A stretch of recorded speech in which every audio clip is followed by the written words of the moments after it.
ओम श्री गणेशाय नमः। ओम श्री वेद पुरुषाय नमः। ओम मां सरस्वत्यै नमः। ओम श्री गुरु चरण कमलेभ्यो नमः। ओम ग्राम देवताभ्यो नमः। ओम स्थान देवताभ्यो नमः। ओम ग्रह देवताभ्यो नमः। ओम कुल देवताभ्यो नमः। ओम कुल देव्यै नमः। ओम इष्ट देवताभ्यो नमः। ओम इष्ट देव्यै नमः। ओम गजाननं भूतगणाधिसेवितं कपितजं मुफलचारुभक्षणं उमासुतं शोकविनाशकारकं नमामि विघ्नेश्वर पादपंकजम्। ऋषि पाराशर जी का ध्यान करेंगे, अपनी इष्ट देवी का ध्यान करेंगे। और अब हम कक्षा के क्रम को आगे बढ़ाते हैं।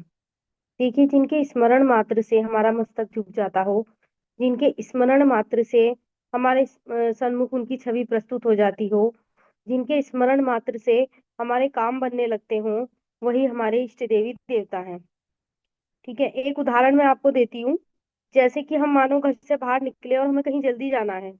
हमें पता चला हमारे पास खुद व्हीकल नहीं है और हम वाहन की प्रतीक्षा कर रहे हैं और कोई वाहन नहीं मिल रहा है और समय निकलता जा रहा है।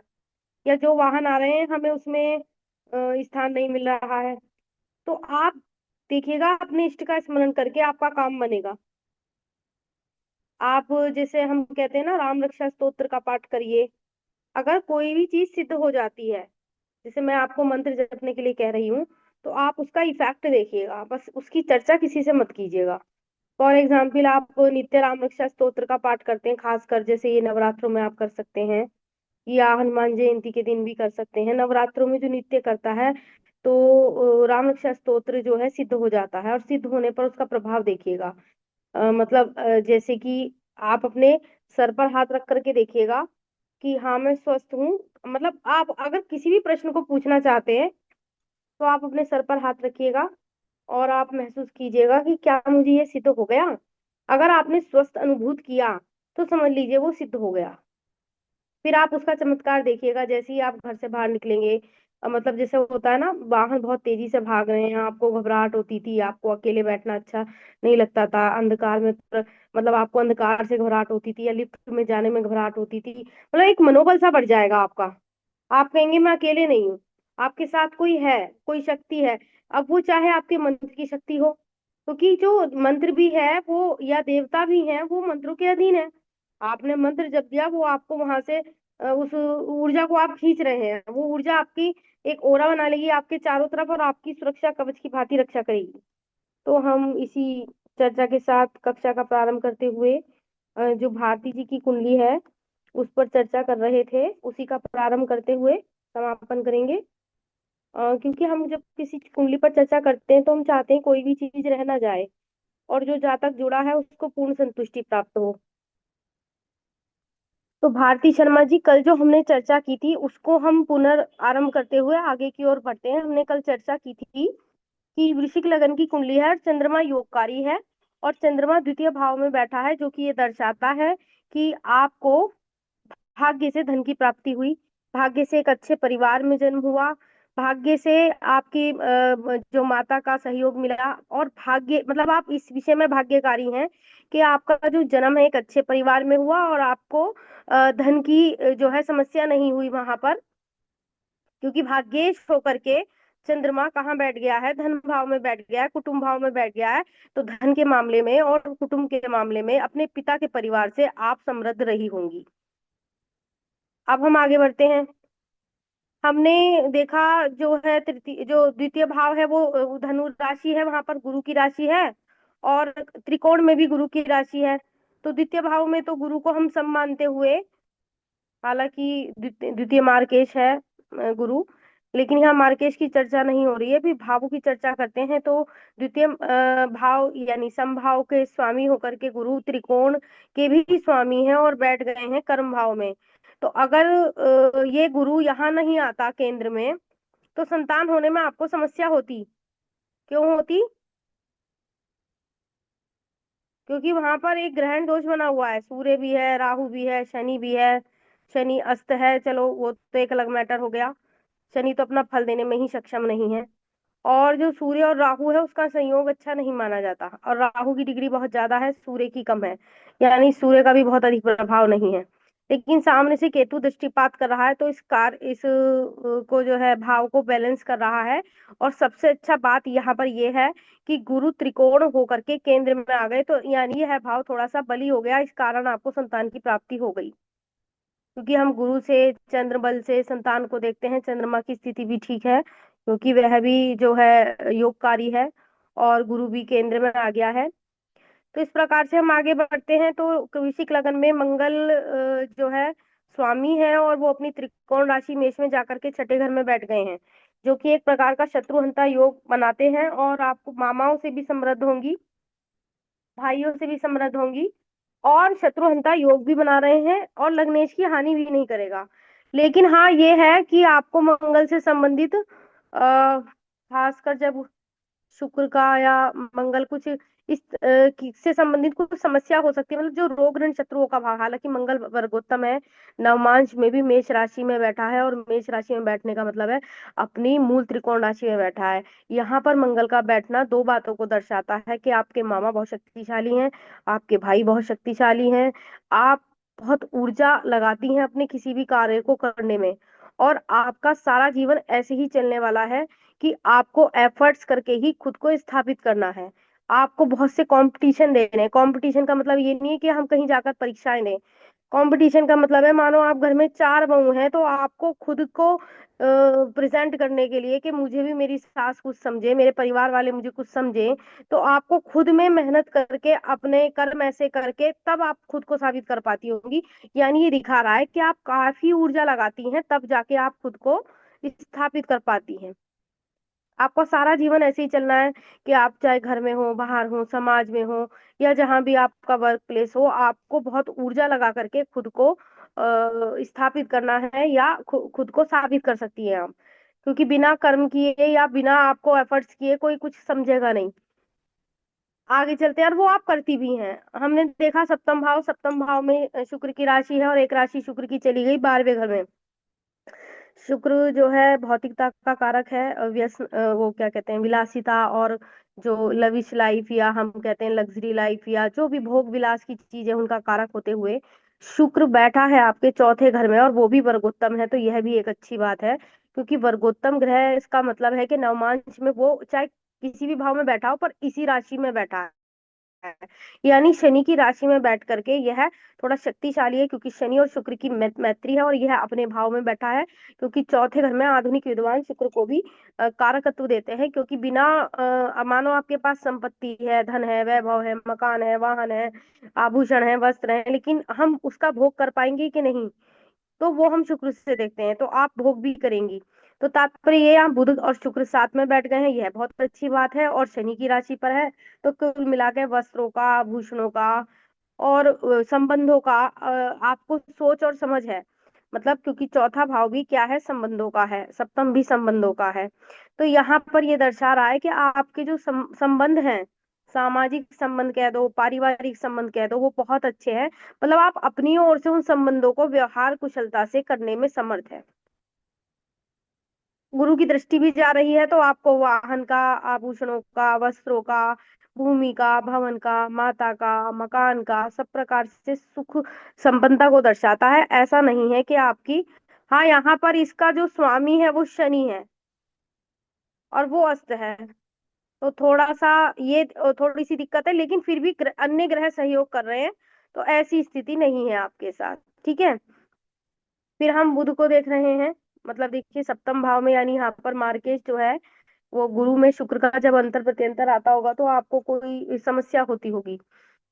क्योंकि वृश्चिक लगन में शुक्र को जो है, अगर पाप पीड़ित हो जाए, या किसी पाप ग्रहों के की दशा प्रत्यंतर दशा में आ जाए, क्योंकि मार्केश है, सप्तम का भी है और 12वें का भी है, तो प्रबल मार्केश का काम करेगा। यानी क्या कहते हैं, मंगल, शुक्र और गुरु, इनके जो अंतर प्रत्यंतर में कुछ पाप ग्रहों की युति होती होगी, अथवा दशाएं आती होंगी, तो तब आपको कष्ट होता होगा।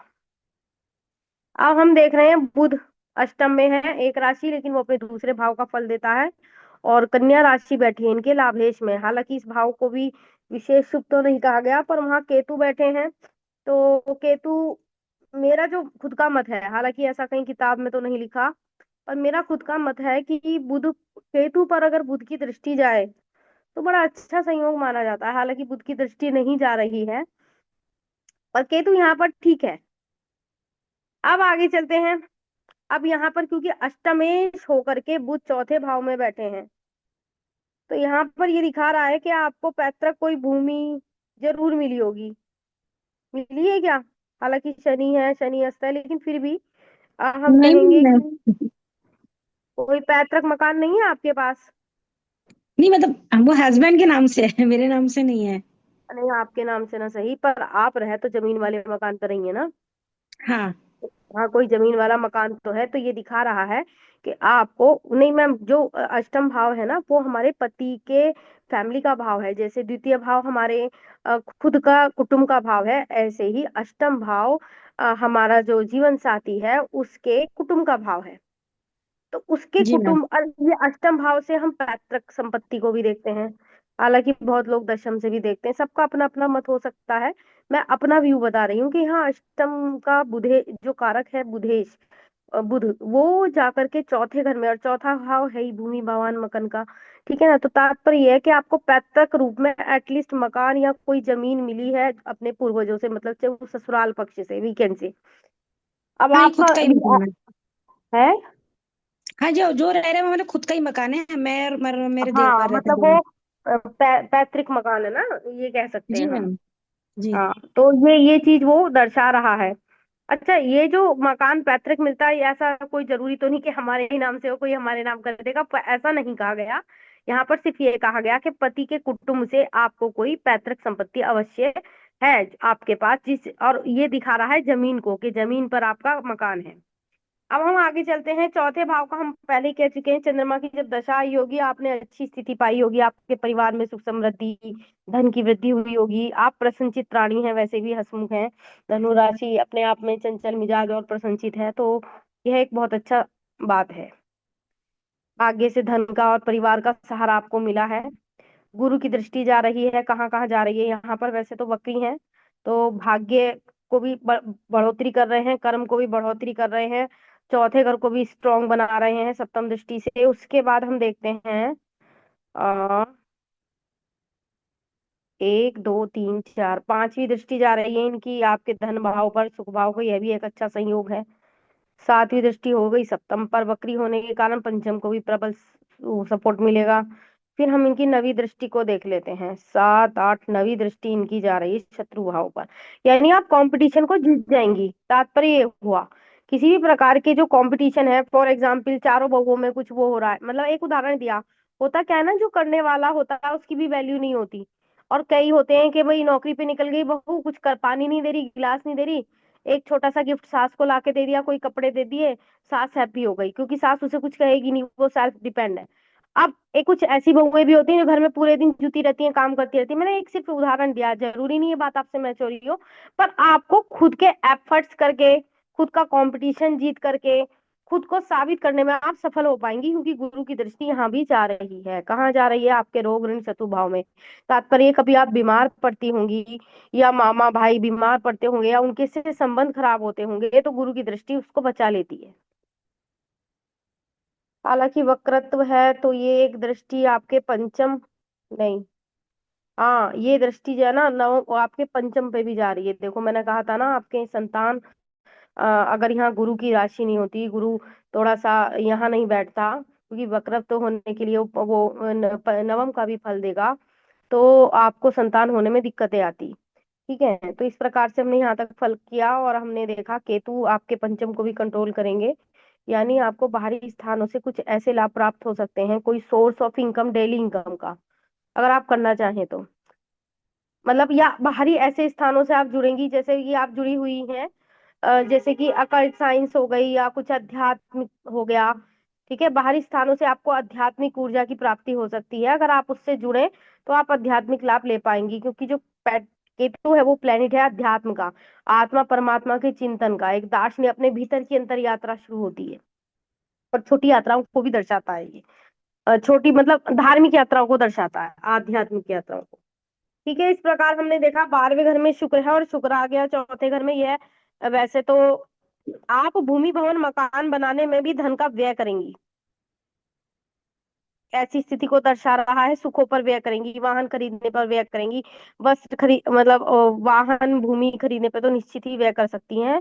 और या हम कह सकते हैं बाहर जाकर के कुछ बाहरी चीजें खरीदने पर या बाहर जाकर के व्यय करने को दर्शा रहा है। थोड़ा अपनी हेल्थ का ध्यान रखिएगा, जैसे हेल्थ से मतलब है कि जैसे कि लंग्स हैं या छाती है, उसका थोड़ा ध्यान रखिएगा। बाकी हम आपके कल गोचर को हम पढ़ा दिए थे, और गोचर में हमने देखिए, यहाँ पर गोचर में आप देखिए लगन कुंडली भी बन जाती है और चंद्र कुंडली भी बन जाती है।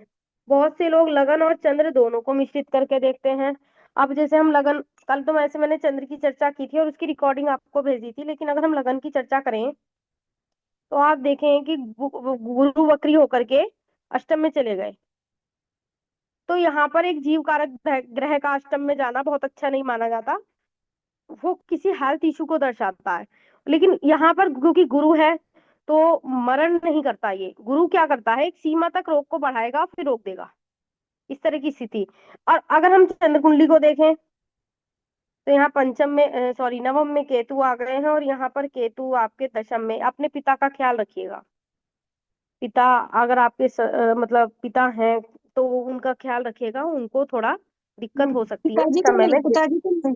पिताजी तो नहीं है अभी मेरे, मम्मी पापा दोनों नहीं है। आपके ससुर ससुर है? ससुर जी है। हाँ तो मतलब पिता से संबंधित कोई भी व्यक्ति हो सकता है, हम्म। ठीक है ना। और 96 एज है अपने, उनकी। हाँ जी, 99 एज है उनकी। हाँ तो वही चीज मैं कहना चाह रही हूँ ना। देखिए, हाँ घर हाँ। में परिवार में या आपकी खुद के हेल्थ में कुछ ऐसा एकदम से कुछ परिवर्तन सा आता हुआ दिखाई दे रहा है कि जिसके कारण आप अध्यात्म से और ज्यादा जुड़ेंगी। कारण ये है कि चार ग्रहों की दृष्टि अगर हम चंद्र कुंडली को देखें तो आपके उस पर जा रही है। कौन सा भाव है ये? नवम भाव। नवम भाव पिता का होता है।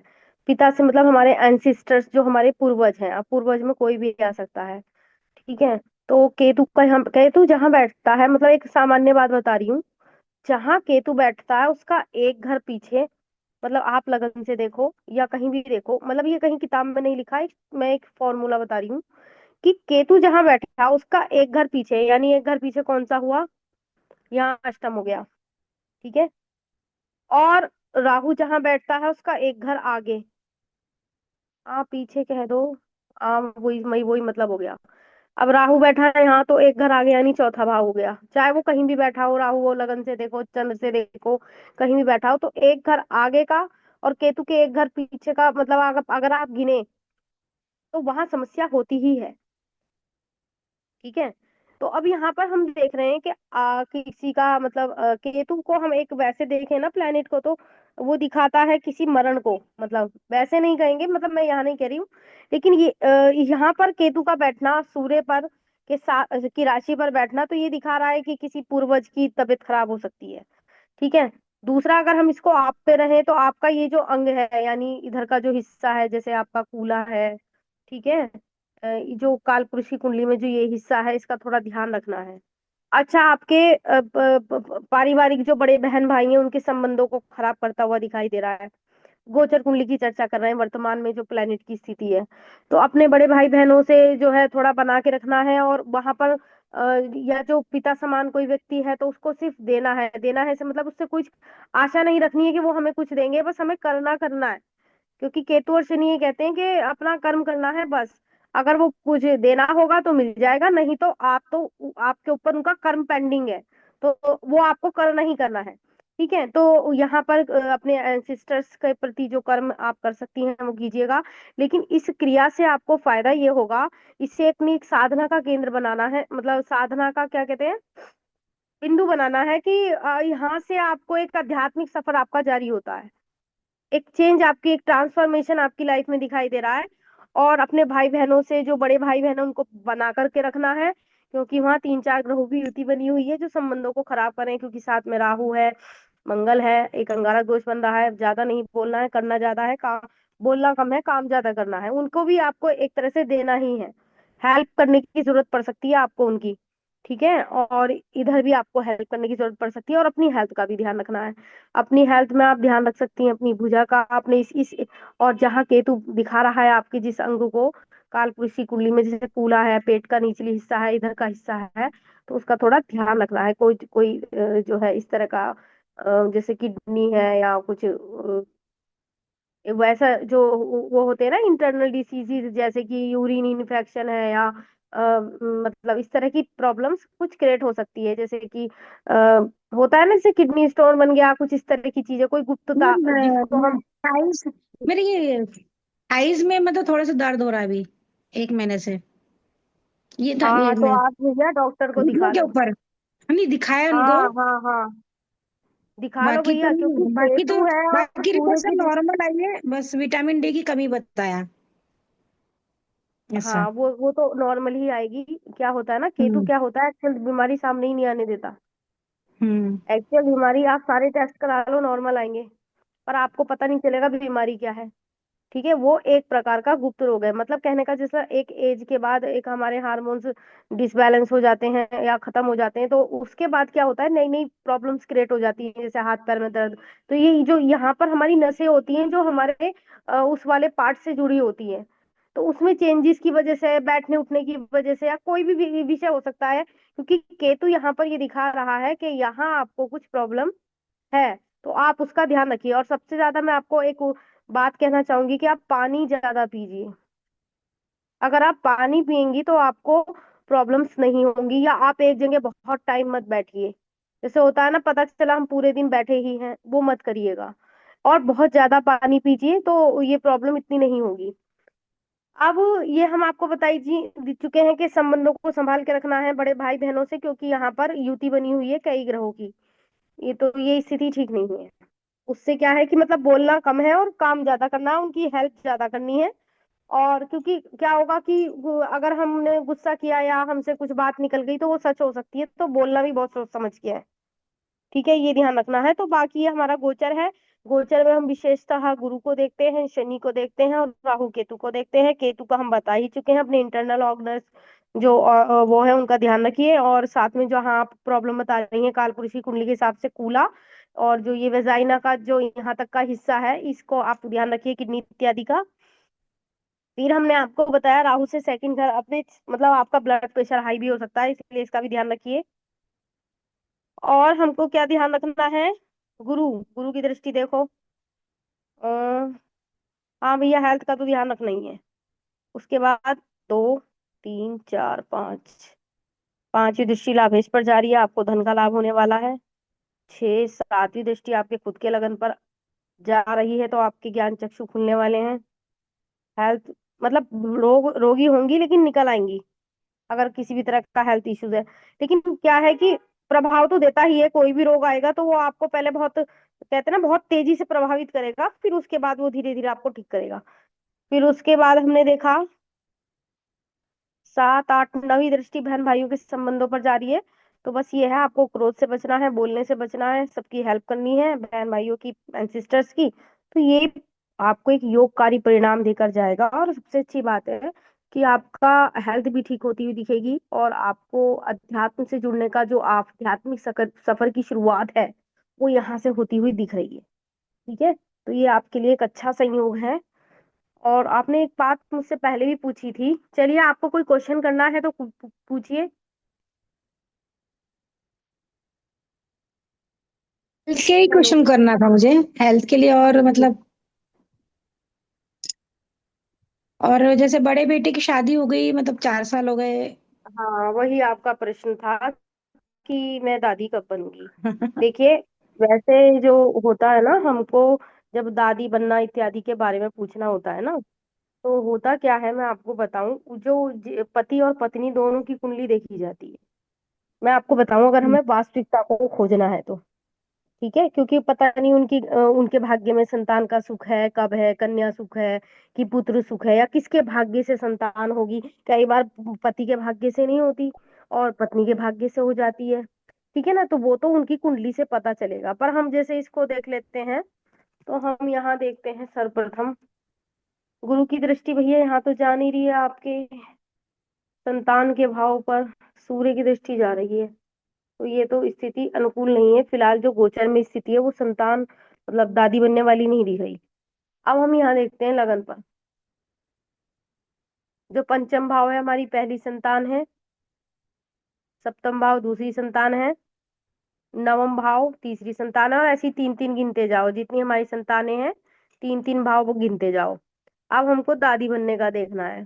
तो हमने पंचम में देखा गुरु है, चलो हमारे अपनी संतान तो है। अब हम पंचम से पंचम यानी नवम पर गए तो चंद्रमा है। चंद्रमा धन भाव पर और कुटुंब भाव पर चला गया। देखो कहीं ना कहीं से आपको एक पुत्री का लाभ तो होगा। आपके परिवार की अगर मतलब परिवार की ही कोई कन्या होगी, आपके पिता के घर से, आपके भाई या भतीजे के घर से, ठीक है, जिसके या हम ये कह सकते हैं कि परिवार आपके पीछे के परिवार में कोई मंगल कार्य होगा, तब आपको कहीं से संतान सुख की प्राप्ति होगी।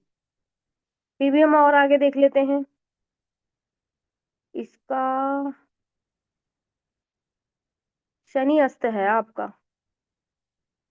और हम मैम देखो यहाँ से तो मुझे जो अभी फिलहाल दिख रहा है, वैसे तो विशेषतः हम जातक और जातिका दोनों की कुंडली देखेंगे, पर यहाँ से मुझे दिख रहा है कि आपके पिता के घर से कोई कन्या संतति का आपको सहयोग मिलेगा और आप उससे जुड़ेंगी। कोई कन्या तो रहेगी आपकी जीवन में, और वो आपको उसका सहयोग करेगी। और वो आपके पिता के परिवार मतलब जैसे भाई भतीजी बहन की लड़की, कुछ इस तरह का हो सकता है, आपके पिता के कुटुंब से, आपके खुद के कुटुंब से।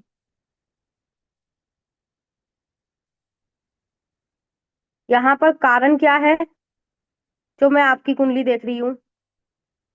अगर हम भावार्थ भाव का सिद्धांत लगाएं तो पंचमेश जो है मतलब नवमेश का पंचमेश बना लगन। यहाँ से गिनो नवम घर से, तो एक दो तीन चार पांच, वृश्चिक, वृश्चिक में मंगल जाकर के छठे घर में बैठा है, यानी कोई संतान हुई भी तो वो आपसे दूर ही रहेगी, पास तो आएगी नहीं। ठीक है। अब लेकिन यहाँ पर क्योंकि पंचमेश की बात हो रही है, तो चंद्रमा यानी सहयोग भी मिलेगा, आप भी सहयोग करेंगी, तो कोई आपके परिवार से कोई पुत्री मुझे दिख रही है। अच्छा हम नवमांश को देख लेते हैं। ये नवमांश में भी नवम भाव में केतु विराजमान है। सूर्य की स्थिति देखते हैं, सूर्य कहाँ पर है, कर्मेश में चले गए हैं। ये ठीक है। आपको बहुत प्रयास करना पड़ेगा दादी बनने के लिए।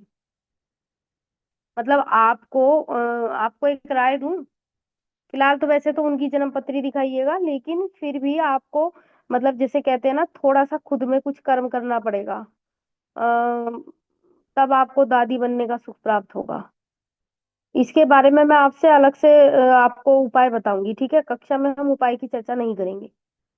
ठीक है जी। जी मैम। हेलो। क्योंकि पता जी है मैम। हाँ एक तो होते हैं उपाय कि भाई जो कॉमन से उपाय हमने बता दिया, हनुमान चालीसा करो, मोस्टली लोग वही बताते हैं, क्योंकि कोई भी ये ज्योतिष विद्या बहुत संभल के करने की विद्या है। कोई भी नहीं चाहता कि इसका नकारात्मक प्रभाव आपके खुद के जीवन पर आए। इसलिए हम कहते हैं कि भाई अगर किसी को उपाय बता रहे हो ना, तो वह भी दक्षिणा दे, क्योंकि वो भी उस बहार से बचे और हम भी उस बहार से बचे। ठीक है, चाहे जो भी दक्षिणा हो। पहली चीज तो ये, क्योंकि मैं एक बार जल गई थी। मैं क्या करती थी, शौक शौक में कह दो या कुछ मतलब मैं किसी का दुख नहीं देख पाती थी। अपने आप तो जो दुख है वो है ही, लेकिन भाई क्योंकि जो इंसान खुद सफर कर चुका हो वो दूसरे का दुख कैसे देखेगा। तो मैं क्या करती थी, जैसे कहीं भी वर्किंग प्लेस पे या जिसको दुखी देखा, अभी भी आपको कल परसों की बात बताऊं, मेरी मेड ये कह रही मेरे को भीषण दर्द हो रहा है पैरों में। मैंने किया तो आपका कैल्शियम कम कम हो गया है, या आप जो है खड़े रहते हैं, खड़े होने का काम है, तो इसलिए आपके पैर में दर्द है।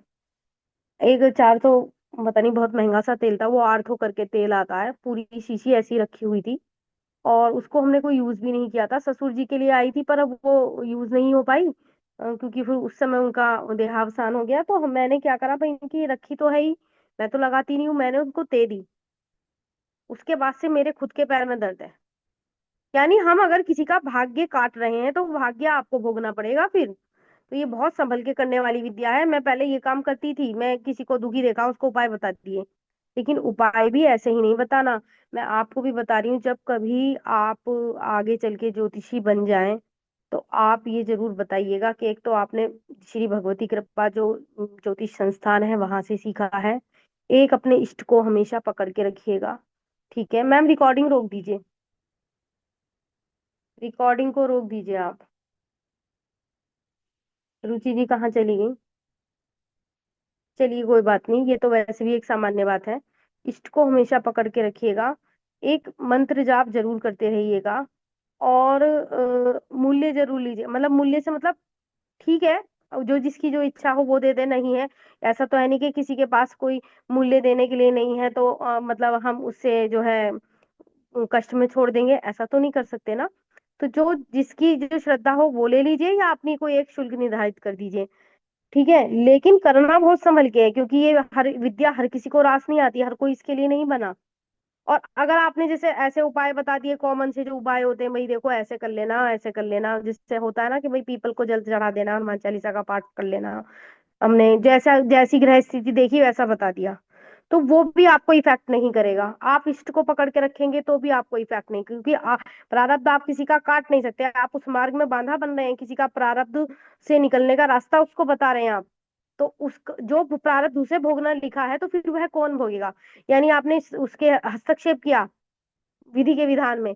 तो अब मैं आपको कल की ही बात बता रही थी, तब से मेरे पैर में दर्द है, मतलब ये कहो मेरा पैर मुड़ गया है और मैं चल भी नहीं पा रही, सूजन आ रही है, पर मैं जैसे तैसे अपना काम चला रही हूँ, क्योंकि मुझसे किसी का दुख नहीं देखा जाता। लेकिन हमें ऐसा नहीं करना है।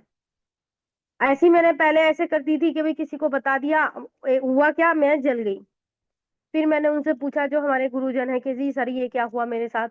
तो उन्होंने कहा कि देखो तुम ऐसे फ्री में उपाय बांटती फिरती हो, तो पहली बात तो अगर फ्री में करना भी है तो अपनी चेतना के स्तर को इतना बढ़ा लो कि तुम्हें कोई नकारात्मक जो है उसका दुष्प्रभाव तुम्हारे ऊपर ना आए। अभी कल परसों मेरी प्रीति जी से भी बात हो रही थी, तो वो भी यही कह रही थी कि ऐसे मत करना, कि चाहे तुम ऑनलाइन कुंडली में बेशक ही डिस्कस करियो, अगर उसमें वो जातक जुड़ा है तो उसको ये समझाना कि वो चाहे कुछ भी मूल्य दे पर दे, क्योंकि अगर तुम्हें कुछ हो गया तो फिर वो ठीक नहीं है। क्योंकि ये कुछ सूत्र होते हैं, कुछ नियम है, आजकल कोई फॉलो नहीं करता। अब आप कहेंगे जी इतने ज्योतिषाचार्य हैं, 5100 ले रहे हैं और उन्हें इतना ठीक से आता भी नहीं है, और वो तो खूब कमा रहे हैं, उनका ऐसा लिखा होगा कमाना। लेकिन हमको जो हमारे गुरुजनों ने बताया है वो हमारा धर्म है कि हम आपको बताएं, क्योंकि हम उन उस तरह के एस्ट्रोलॉजर नहीं हैं जैसे कि सोशल मीडिया पे बैठे हैं। सभी ऐसे नहीं है, उनमें कुछ अच्छे भी हैं। लेकिन हमारे मेरे जो ये ज्योतिष विद्या करने की जो वो है नियम है, वो ये है कि हमें जमीन से जुड़ना है। हमें दो बात पता है सही, तो हम दूसरे को दो ही बात सही बताएं। अगर हमें नहीं पता तो हमें फालतू बोलना नहीं है। हमें जो है किसी को गलत मार्ग, मतलब शेखी में या अपनी प्रशंसा के लिए हमें ये सब नहीं करना है। हमको क्या करना है कि अगर हमें दो सही बात पता है, दो सही सूत्र पता है, तो हम दो ही बताएं। हम उससे ज्यादा ना जाएं। हम ऋषि सूत्रों को पकड़ के रखें, हम गुरुजनों के ज्ञान को पकड़ के रखें, हम अपने इष्ट को पकड़ के रखें, और जो नियम है उसको पकड़ के रखें, तो आप इस विद्या को साध पाएंगे। नहीं तो ये विद्या या तो नकारात्मक रिजल्ट देगी या बाद में पीड़ित करेगी। अब जैसे मैं आपसे अपनी ही चर्चा कर रही हूँ, तो पूर्व जन्म में मैं इसी काम को करती थी और ये कार्य करते हुए ही मेरा देहांत हो गया था, क्योंकि जो हमारा जन्म चार्ट है वो हमारे प्रारब्ध, भविष्य और वर्तमान तीनों को दर्शाता है। उसमें हम तीनों जन्म, हालांकि टैरो विद्या से हम मैसेज देते हैं, न्यूमरोलॉजी से भी हम पर्सनैलिटी के बारे में हम बता देते हैं, लेकिन एकमात्र वैदिक फलित एक ऐसी विद्या है जिसमें जाकर के आप तीनों जन्मों में झांक सकते हैं, अपने प्रारब्ध संचित और क्रियमाण कर्मों को देख सकते हैं, क्योंकि आखिर हम ऋणानुबंधन में बंधे हुए हैं। तो ऐसा क्यों है? सभी बंधे हुए हैं, सबकी अपनी अपनी समस्याएं हैं, तो इसलिए इस विद्या को बहुत सजगता से करना है, ताकि ये हमें नकारात्मक प्रभाव ना दे। अब जितने लोग यहाँ जुड़े हैं उनको मैंने यही बोला है कि कोई भी एक मंत्र जिसमें आपकी श्रद्धा हो उसको बिना सोचे समझे जपते रहिए। उससे क्या होगा, आपकी प्रॉब्लम्स इश्यूज दूर होंगे, आपको पीस तो मिलेगा ही। और एक उस जो क्योंकि अगर आपने बिना साधना के, बिना दीक्षा के आपने लोगों की कुंडलियां देखना शुरू कर दिया, तो आप कोई ऐसा तो है नहीं कि भाई बहुत जो है तपस्वी व्यक्ति हैं। नहीं तो वो ऊर्जा आप पर इफेक्ट करेगी, क्योंकि आप किसी के प्रारब्ध को, या हम प्रकृति के नियम में जो है बांधा बन रहे हैं हम। होते कौन है किसी का भाग्य प्रारब्ध काटने वाले? प्रारब्ध तो निश्चित है, वो तो होना ही है। पर उपायों से क्या होता है कि जहाँ तक उसके दुष्प्रभाव को कम करता है, और उसमें वो शक्ति मिल जाती है कि वो कैसे उस समस्या से निकल सके। कि भाई देखो बारिश हो सकती है, छाता ले लेना, ठीक है ना, रेन कोट पहन के जाना। अरे सुनो, ऐसे मत जाना, कोई ऐसी कुछ ऑटो या वो कर लो, पैदल मत जाओ, भीग जाओगे। ऊपर से नीचे तक आपने रेन कोट पहन लिया, ब्लैक चश्मा लगा लिया, या कुछ भी, छाता ले लिया, तो कुछ तो बचे। ये है बस। अब जिसके पास जितनी, अगर मैं जिन नियमों को मैंने बताया आप उन पर